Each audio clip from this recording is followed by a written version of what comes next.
કુકાવા તાલુકાના કોલડા ગામ અંતર્ગત સંત શિરોમણી કોલવા ભગતના મંદિરે 105મો અષાઢી બીજ મહોત્સવની ઉત્સાહભેર ઉજવણી કરવામાં આવી હતી। કોલડા ગામ ખાતે સંત શિરોમણી કોલવા ભગતના મંદિરે 52 ગજની ધજાની પૂજા વિધિ કરી કોલડા ગામમાં રથયાત્રા કાઢવામાં આવી હતી। રથયાત્રામાં મોટી સંખ્યામાં ભાવિ ભક્તો જોડાયા હતા। કોલવા ભગતના મંદિરે 52 ગજની ધજાનું બપોરના 11 કલાકે ધ્વજારોહણ કરવામાં આવ્યું હતું। બપોરે 12 કલાકે 5000 ભાવિ ભક્તોએ મહાપ્રસાદનો લાભ લીધો હતો। રાજાધિરાજ જગતગુરુ દ્વારકાધીશની અખંડ જ્યોત સ્વરૂપે કોલેશ્વર ધામ કોલડામાં બિરાજમાન છે। તેમાં કોલવા યુવક મંડળ કોલડા ટ્રસ્ટ દ્વારા દર પૂનમે 52 ગજની ધજા ચડાવવામાં આવે છે। નાના બાળકોને બટુક ભોજન પણ કરાવવામાં આવે છે। ધર્મપ્રેમી ભાવિ ભક્તો તેમજ શ્રદ્ધાળુઓ દર પૂનમ ભરવા માટે તેમજ અખંડ જ્યોતના દર્શન કરવા દૂર દૂરથી આવે છે। જે કેસરી ગુજરાતી સાથે પ્રકાશ વગાસિયા જીથોડી।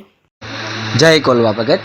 મારું નામ વિવેક હિરાણી છે। આજે અમારા કોલડા ગામમાં કોલવા ભગતના મંદિરે 105મો અષાઢી બીજનો કાર્યક્રમનું આયોજન કરવામાં આવ્યું હતું, જેમાં બહોળી સંખ્યામાં લોકો ઉપસ્થિત થયા હતા અને એમાં પણ 52 ગજની ધજા અમારા કોલડા ગામના કોલવા ભગતના મંદિરે ચડાવવામાં આવી હતી અને ભવ્યથી ભવ્ય રથયાત્રાનું પણ આયોજન કરવામાં આવ્યું હતું અને એમાં પણ બધા ભાવિ ભક્તોનો ખૂબ સાથ અને સહકાર રહ્યો હતો।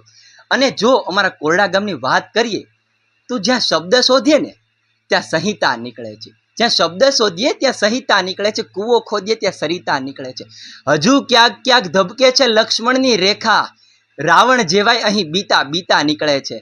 અને જો આ કોલડાની સીમમાં જનક આવીને હળ હાકે ને તો અમારે અહીં સીતા માતા નીકળે આવે છે। એવી છે અમારી આ કોલડા ગામની ધરતી અને એમાં 105મો અષાઢી બીજનો આટલો સરસ કાર્યક્રમ હોય તો એની કંઈક વાત જ અલગ છે।